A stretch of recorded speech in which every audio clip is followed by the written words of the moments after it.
भगवान ने अर्जुन को आलसी नहीं बनाया। पूरी गीता में कितनी बार भगवान कहते हैं युद्ध च युद्ध च युद्ध च, युद्ध कर युद्ध कर।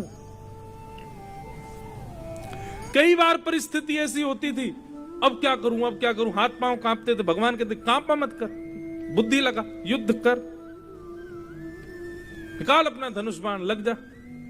मैंने तुझे ज्ञान दिया है, उस ज्ञान का मनन चिंतन करता रहा कर अर्जुन। और सबसे पहली बात, सबसे विशेष बात, तुझे जीतना है इस भाव से युद्ध मत कर, तुझे अपना कर्म करना है। बंधु, ये फिलॉसफी हम समझ नहीं पाते। हाँ, वो बात ठीक है कि हर व्यक्ति कर्म जीतने के लिए ही कर रहा है, पर जीत मिलना ना मिलना ये ठाकुर जी के हाथ में, वो देंगे कि नहीं। आप क्यों सोच लेते हो पहले से ही? उसका विचार मत करो, बस अपना कर्म करो। आपका कर्म यदि साफल्य होगा, कर्म यदि श्रेष्ठ होगा, तो फल श्रेष्ठ मिलेगा। भगवान ने अर्जुन को यही समझाया, बोले तू हारेगा कि जीतेगा इसका विचार मत कर अर्जुन, बस तू अपना युद्ध कर, बिना जीतने हारने की भावना से। क्योंकि कर्मण्येवाधिकारस्ते मां फलेषु कदाचन, तुम्हारा अधिकार केवल कर्म पर है, फल पर नहीं है।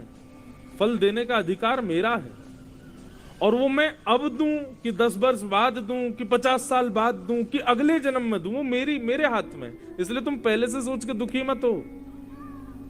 कई बार ऐसा होता है, आप अभी अच्छा कर रहे हो और उसके बाद भी आपके साथ कुछ अच्छा नहीं हो, फिर लोग आते हैं, महाराज जी हम तो बहुत अच्छा करते हैं, सबके साथ बढ़िया करते हैं, मेरे साथ ही बुरा क्यों होता है, मुझे अच्छे का फल कब मिलेगा? वो ठाकुर जी के हाथ में। ठाकुर जी चाहें तो अगले जन्म में भी दे सकते हैं। कई बार हमने ऐसे लोग भी देखे हैं, महानिकृष्ट, सारे गलत काम करते हैं, फिर भी इतने सुखी हैं, क्योंकि पूर्व जन्म का कर्म भोग रहे हैं अपना। इसलिए भैया, व्यक्ति दुखी क्यों है? क्योंकि कर्म पहले विचार कर ले, फल पहले ही विचार कर ले। कर्म अभी किया नहीं है, आज लेटर आ गया कि तुम्हारी जॉब लग गई, बस लेटर देखते ही नेत्र बंद हो जाते हैं। हाँ, कल से सुबह जाऊंगा, जॉब करूंगा, 1 महीने की पहली कमाई आएगी, इतना माँ को दे दूंगा, इतना पिताजी को, इतना अपने पास रखूंगा, फिर मित्रों को पार्टी दूंगा, फिर थोड़ा और 6 महीने तक बढ़िया काम करूंगा, 6 महीने बाद फिर मेरा प्रमोशन हो जाएगा, फिर मेरी सैलरी बढ़ जाएगी, फिर ऐसा होगा, फिर वो जो इकट्ठा करूंगा ना, उससे फिर मैं एक घर बना लूंगा, फिर घर में रहेंगे, फिर हम वहाँ उस वाली कॉलोनी में रहा करेंगे, वहां पे बढ़िया घर। अभी जॉब पे गया भी नहीं है, वो घर भी बन गया उसका, उसमें ये वाला गीजर लगवाऊंगा, ऐसा वाला एसी लगवाऊंगा, माँ इतना बड़ा वाला टीवी, उसमें बैठ के बढ़िया अपना तुम सीरियल देखा करना, फिर मेरी और प्रमोशन बढ़िया हो जाएगा, फिर मेरा 2 साल का एक्सपीरियंस हो जाए, फिर मैं जॉब छोड़ दूंगा, फिर मैं अपना बिजनेस लगाऊंगा, इतना पैसा मुझ पे आ जाएगा, कुछ पिताजी दे देंगे, फिर वहां बिजनेस लग जाएगा मेरा वहां पे। फिर वो मेरा एक दोस्त है, रोता रहता है, मुझे कुछ करवा दो, उसको मैं पार्टनर बना लूंगा अपने साथ, उसके साथ बैठ के फिर बढ़िया बिजनेस करेंगे, बिजनेस करके पूरे गुना पे हमारा वर्चस्व होगा, बड़े बड़े होर्डिंग लगे होंगे हमारे बिजनेस के।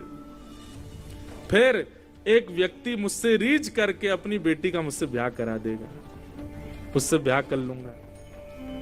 डिमांड होगी मेरी सुंदर होनी चाहिए, कि गाड़ी मिलनी चाहिए, फिर गाड़ी आ जाएगी, ब्याह कर लूंगा, फिर मेरे 3-4 बच्चे हो जाएंगे, उन बच्चों को मैं ग्वालियर पढ़ाने ले जाऊंगा, बेटी हुई तो उसको इंदौर पढ़ाऊंगा, वहां पे साहब अभी जॉब कल से लगनी है, उसकी 6 घंटे बचे हैं अभी जॉब पे जाने में।